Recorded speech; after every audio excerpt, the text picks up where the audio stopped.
পিছনের ভাইয়া দেখি কোরআন বিরোধী নাকি? কোরআনের পক্ষে থাকতে রাজি আছেন তো? আমার বন্ধুগণ, কোরআনের পক্ষে কতক্ষণ থাকতে রাজি আছেন? যতক্ষণ পর্যন্ত আমার রক্ত থাকবে দেহে, যতক্ষণ পর্যন্ত আমার জীবন থাকবে, যতক্ষণ পর্যন্ত আমি কথা বলতে পাবো, ততক্ষণ পর্যন্ত কোরআন বুকে নিয়ে শহীদ হয়ে যাব। এরপরে ভারতের সাথে মোকাবেলা করে কোরআনের পক্ষে কোরআন বুকে নিয়ে শহীদ হয়ে যাব। এরপরে বাতিলদের কাছে আমরা কখনো মাথা নত করব, ঠিক কিনা? যদি এটাই হয় তাহলে আজকে তাকবীরে প্রমাণ হয়ে যাবে পাশের যারা চুলকানি লোক আওয়ামী লীগ যারা আছে, আজকে প্রমাণ হয়ে যাবে 16 বছর যে আমাদেরকে যেই জ্বালাইছেন, আজকে তাকবীরে প্রমাণ হয়ে যাবে আমার মুসলমান বাংলাদেশ তৌহিদি জনতার জোর আছে, ঠিক কিনা? তাকবীর হবে তো? হবে তো? দেখবেন যারা তাকবীর দেবে না তারা ওই দল। কোন দল? কোরআন বিরোধী আবু জেহেল মার্কার দল, ঠিক কিনা? কোরআন কি সত্য না মিথ্যা? কোরআন সত্য না মিথ্যা? যালিকাল কিতাবু লা রাইবা ফি, যার মধ্যে কোনো ভুল নাই, যার মধ্যে কোনো সন্দেহ নাই, সেই কোরআনের পক্ষে থাকতে রাজি কারা কারা আছেন? দুহাত তুলে দেখান। আল্লাহ রাব্বুল আলামিন কবুল করেন। নারে তাকবীর, নারে তাকবীর।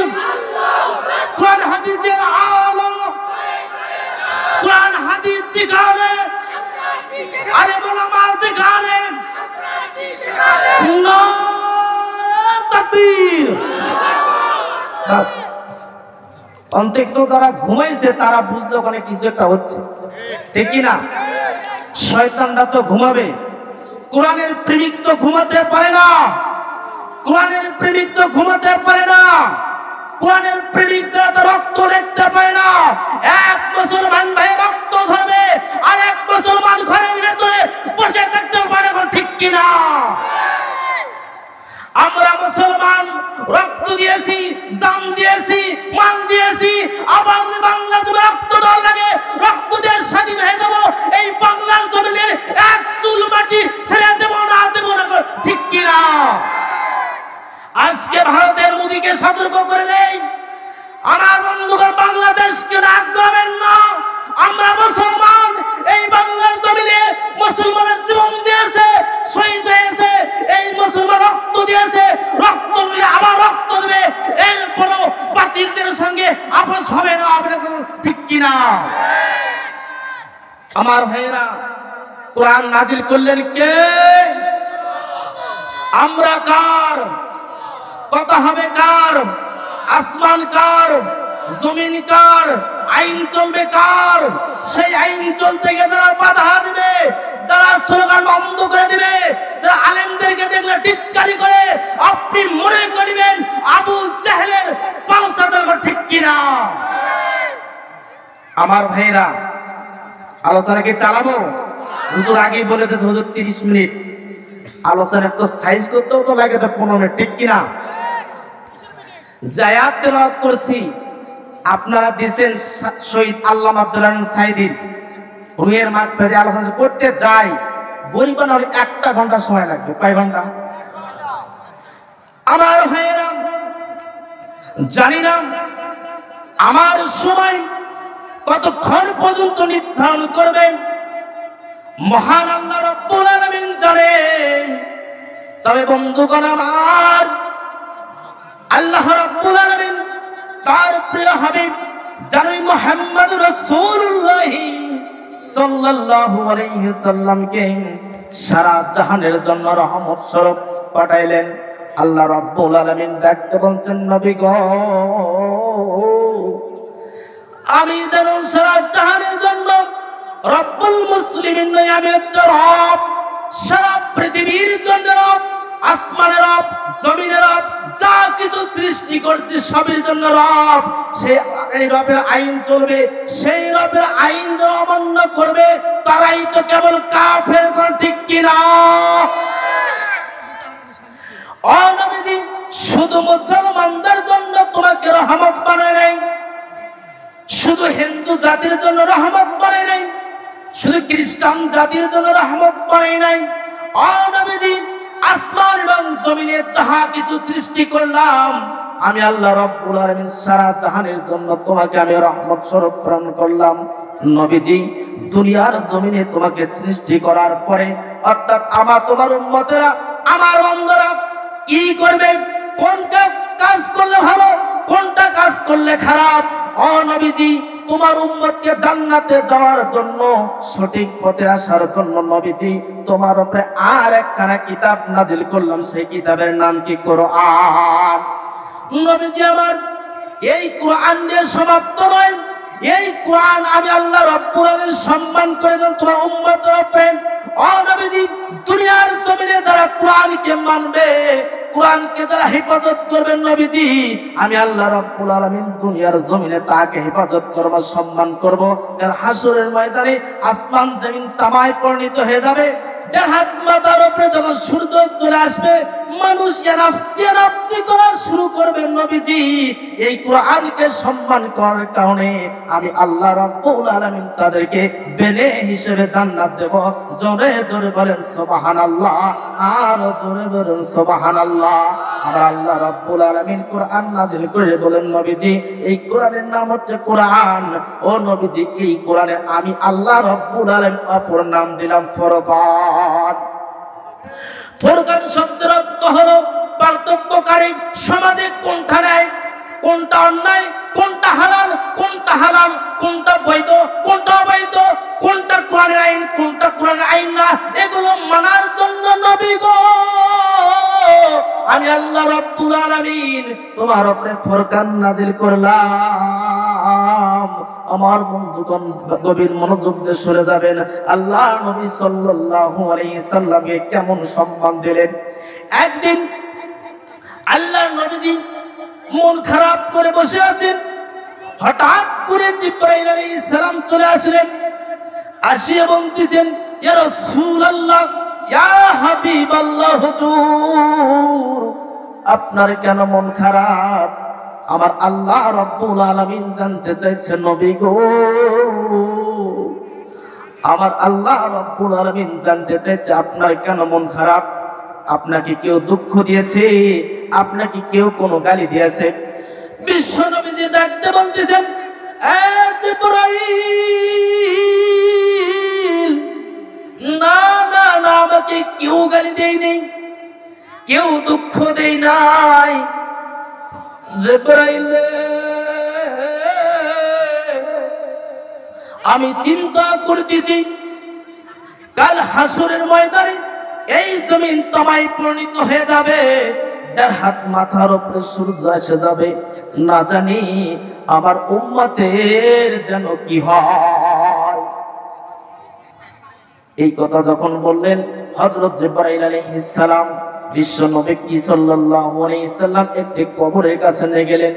বনি সালমার কবরের কথা আল্লাহ নবী সাল্লাল্লাহু আলাইহি সাল্লামকে ডাক দিলেন, ইয়া রাসূলুল্লাহ, ইয়া হাবিবাল্লাহ, হুজুর গো এই কবরে একটু আঘাত করেন, অথবা পাখা দিয়ে অথবা নিজ হাত দিয়ে। আল্লাহ নবী সাল্লাল্লাহু আলাইহি সাল্লাম আঘাত করলেন। আঘাত করার পরে আল্লাহ নবীজি বলেন, কুম বিইজনিল্লাহ, বলার সঙ্গে সঙ্গে একটা লোক তার হয়ে গেল, সুন্দর চেহারা, মুখে উচ্চারিত হলো লা ইলাহা ইল্লাল্লাহু মুহাম্মাদুর রাসূলুল্লাহ। নবীজি আমার এই কোরআনের আইন, কালেমার আইন প্রতিষ্ঠা করতে গিয়ে যারা জীবন দিয়ে শহীদ হয়ে যাবে,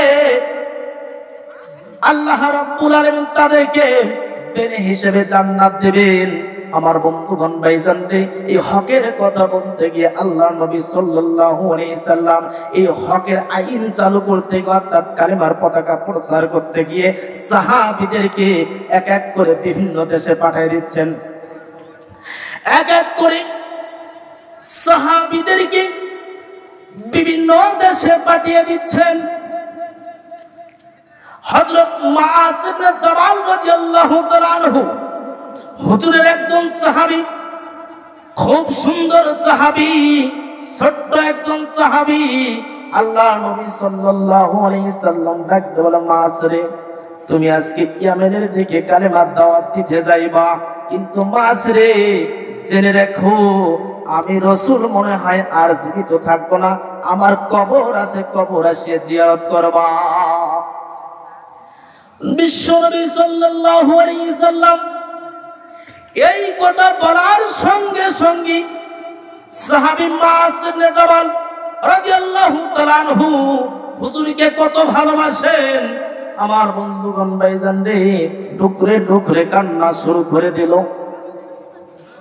মুআয দেখলেন, ইয়া রাসূলুল্লাহ, ইয়া হাবিবাল্লাহ, আমি আর সহ্য করতে পারতেছি না। আল্লাহ নবী সাল্লাল্লাহু আলাইহি সাল্লাম মুআযের দিকে যখন তাকায়, মুআয ডুকরে ডুকরে কান্না শুরু করে। আল্লাহর নবী ডাকতে বলে, মুআয রে, শুনে রাখো, দ্বীনের জন্য কালেমার পতাকা প্রচার করতে গিয়ে নিজ বাড়ি থেকে শুরু করে বাহিরে যাদের মৃত্যুবরণ হয়, আমি রাসূল সাল্লাল্লাহু আলাইহি সাল্লাম কাল জান্নাতের ভিতরে আমি আর সেই ব্যক্তি পাশাপাশি থাকবো। জোরে জোরে বলেন সুবহানাল্লাহ। আমার বন্ধুগণ, বলতে চাচ্ছি, সেই কোণের পক্ষে আওয়াজ ডাক আসে, সেই কোণের পক্ষে কারাগার থাকতে রাজি আছেন? দুহাত তুলে দেখান, আল্লাহ রাব্বুল কবুল করেন। লিল্লাহি তাকবীর। এসো কোরআনের পথে, এসো হাদিসের পথে, রাসূল আমায় দেখে বলে, কোরআন হাদিস সব মেনে নিলে জান্নাতের দরজা যাবে খুলে, জান্নাতের দরজা যাবে খুলে। একটু কালেমা পড়ুন, লা ইলাহা, লা ইলাহা, লা ইলাহা। আলোচনা কি চালাবো? কতক্ষণ? 5 মিনিট চলবে তো? কতক্ষণ? মাশাআল্লাহ। আমার ভাইরা, আমার বলতে চাচ্ছিলাম, নবীজির সম্মান কত। আল্লাহ নবী সাল্লাল্লাহু আলাইহি সাল্লামের কাছে একদিন জিবরাইল আলাইহিস সালাম আসলেন। আল্লাহ নবীজি জিবরাইলকে ডাকতে বলে, জিবরাইল, এতদিন তুমি আমার কাছে এসেছো, কোনদিন তোমাকে কোনো প্রশ্ন করি নাই, শুধু তোমার প্রশ্ন শুনে গিয়েছি। আজ জিবরাইল গো, আমি কোনদিন তোমাকে কোনো প্রশ্ন করি নাই। ও জিবরাইল রে, আজকে আমি একটা তোমাকে প্রশ্ন করব, এই প্রশ্নের উত্তর দিতে হবে। জিবরাইল আলাইহিস সালাম আশ্চর্য হয়ে গেলেন, আল্লাহ, না জানি কোনো বিপদে পড়ে গেলাম নাকি, কোনো বেয়াদবি হলো নাকি? চুপ করে বসে আছে। বিশ্ব নবীজি ডাকতে বলেন, জিবরাইল, কি হলো? কিছুই বলতে তোর কারণ কি? জিবরাইল, আমি যে তোমাকে প্রশ্ন করব, এমন কোন প্রশ্ন করব না যে প্রশ্ন তুমি জানো না। আল্লাহু আকবার বলবেন না? জিবরাইল আলাইহিস সালামের সাহস হলো, একটু সাহস হলো। ঠিক আছে হুজুর, বলেন। নবীজি আমার ডাকতে বলে, জিবরাইল, বলো তো দেখি তোমার বয়স কত? জিবরাইল আলাইহিস সালাম আশ্চর্য হলেন, হুজুর গো, আমার বয়স কত আমি বলতে পারবো না, আমি জানি না। তবে আমি আরশে মুআল্লায় একটা তারা দেখেছি, এই তারাটা ৭০,০০০ বছর একবার উদয় হয়। এই তারাটাই ৭২,০০০ বছর আমি উদয় হইতে দেখেছি। সুবহানাল্লাহ। বিশ্ব নবীজি ডাকতে বলতেছেন, জিবরাইল, তুমি কি সেই তারাটাকে আর দেখো? জিবরাইল বলতে, ইয়া রাসূলুল্লাহ, ইয়া হাবিবাল্লাহ, না হুজুর গো, আমি আর তো আর দেখি না সেই তারাটা। আল্লাহ নবীজি ডাকতে বলেন, সেই তারাটা হলো আমি মুহাম্মদুর রাসূলুল্লাহ সাল্লাল্লাহু আলাইহি ওয়াসাল্লাম। সেই নবীজিকে কাফেররা মারার জন্য কত ষড়যন্ত্র করলো, সেই নবীজিকে এই মানুষরা চিনল না। যেই নবীকে আল্লাহ রাব্বুল আলামিন এত সম্মান দিলেন, সম্মান দিয়ে কোরআন মাজিদ নাজিল করে দিলেন, ও নবীজি, তোমাকে দুনিয়ার জমিনে আমি একাই একাই ছেড়ে দেই নাই, আমি আল্লাহ রাব্বুল আলামিন তোমার সঙ্গে আছি। বাইরে বন্ধুগণ, আলোচনাটি করব নাকি? আমি আলোচনাটা করতে চাচ্ছি, আমার ভাইয়েরা একটু গভীর মনোযোগ দিয়ে শুনে যাবেন রে বাবাজি রে বন্ধুগণ আমার। সাইদ ইবনে জুবাইর রাহমাতুল্লাহ আলাইহির নামটা ভালো না খারাপ? সাইদ ইবনে জুবাইর রাহমাতুল্লাহ আলাইহির নাম ভালো না খারাপ? হাজ্জাজ ইবনে ইউসুফ নাম ভালো না খারাপ? হাসান হুসাইনের নাম ভালো না খারাপ? ইয়াজিদের নাম ভালো না খারাপ? আলোচনায় কিন্তু কেবল ঢুকতেছে বন্ধুগণ আমার, যদি সময় দেন তাহলে হাজ্জাজ ইবনে ইউসুফ এর নামটাও সুন্দর, সাইদ ইবনে জুবাইর রাহমাতুল্লাহ আলাইহি এর নাম সুন্দর। সাইদ ইবনে জুবাইর রাহমাতুল্লাহ আলাইহি ইনি ছিল হকের পক্ষে, কোরআনের পক্ষে, সমাজ প্রতিষ্ঠা করবে কোরআন দিয়ে, কি দিয়ে? আর হাজ্জাজ ইবনে ইউসুফ ছিল কোরআনের বিরুদ্ধে, হকের বিরুদ্ধে, অর্থাৎ বাতিলের পক্ষে ছিল।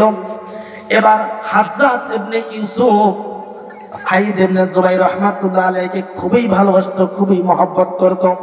দেখেন না আমাদের সমাজে কিছু কিছু আওয়ামী লীগ চামচা নেতা আছে, হুজুরকে ডাক দিয়ে ভালোই খাওয়ায়, আবার ফিরে বলো হুজুর রাজনৈতিক আলোচনা করবেন না, কি বলে কি বলে না। কিছুক্ষণ আগে যে চরিত্র দেখা গেল, কিছুক্ষণ আগে যে পাঞ্জাবি পরে দেখা গেল, ওই পাঞ্জাবি কিছুক্ষণ পর খুলিয়ে যাত্রা প্যান্ডেলে ভাষণ দিচ্ছে, তোমরা যাত্রা গান চালাও আমি আছি। এখানেও বলে গেল হুজুর তোমরা মাহফিল চালাও আমি আছি। তাহলে এই কোন দল? মুনাফিক। মুনাফিককে চেনা কঠিন, সবচেয়ে বড় ক্ষতি করছে মুনাফিক ইসলামের। কাফের অতটা ক্ষতি করতে পারে নাই, কাফেরকে চেনা যায়, এই মুনাফিককে চেনা যায়। কথা ঠিক কিনা?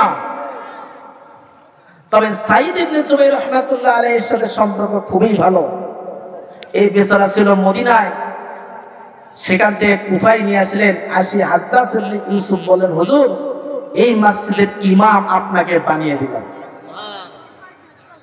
পরে বলেন সুবহানাল্লাহ, দেখেন কি খেলা হয়। এরপরে হাজ্জাজ ইবনে ইউসুফ যখন ইমামতির দায়িত্ব দিলেন, সাইদ ইবনে জুবাইর রাহমাতুল্লাহ আলাইহি চিন্তা করলেন না, লোকটা খুবই সুন্দর, তো খুবই ভালো, তাহলে হকের কথা বলা যাবে, কি ঠিক কি না? আমার ভাইয়েরা রে বন্ধুগণ আমার, যখন সাইদ ইবনে জুবাইর রাহমাতুল্লাহ আলাইহি হাজ্জাজ ইবনে ইউসুফের আসল চেহারাটা যখন দেখলো, এই বেচারা তো হকের পক্ষে বাতিলের পক্ষে, হকের বিরুদ্ধে, বিষয়টা তখন সাইদ ইবনে জুবাইর রাহমাতুল্লাহ আলাইহির ভেতরে খটকা লেগে গেল। না না, আমি বাতিলদের সঙ্গে আমি এক হব না, পরে ধরে হকের পক্ষে লড়ে হাজ্জাজ ইবনে ইউসুফের সাথে সম্পর্ক নষ্ট করে আমি যুদ্ধ করব। এরপরে আমি হক নিয়ে মরতে চাই, কোরআনের পক্ষে থাকতেছে। কথা ঠিক কিনা? আল্লামা আব্দুল হাকিম সাইদি হকের পক্ষে ছিল, হকের পক্ষে জীবন দিয়ে শহীদ হয়ে গেছে। শহীদ স্যার হাসিনার কাছে মাথা নত করে, ঠিক কিনা? এবার চিঠি পাঠাইলো, সাইদ ইবনে জুবাইর রাহমাতুল্লাহ আলাইহি চিঠি লিখতেছেন, হাজ্জাজ ইবনে ইউসুফ শুনে রাখো, তুমি আমার যত ভাই, তুমি আমাকে ইমামতির দায়িত্ব দিছো, এটাও মেনে নিলাম, কিন্তু হকের বিরুদ্ধে তুমি যদি আন্দোলন করো, আমি তোমার বিরুদ্ধে যুদ্ধ করতে প্রস্তুত। এই চিঠি পাওয়ার পরে হাজ্জাজ ইবনে ইউসুফের মাথা ঠান্ডা না গরম? গরম হয়ে গেল। এই কয় কি, আমি যাকে কুফার মসজিদের ইমাম বানিয়ে দিলাম, আর সে আমার বিরুদ্ধে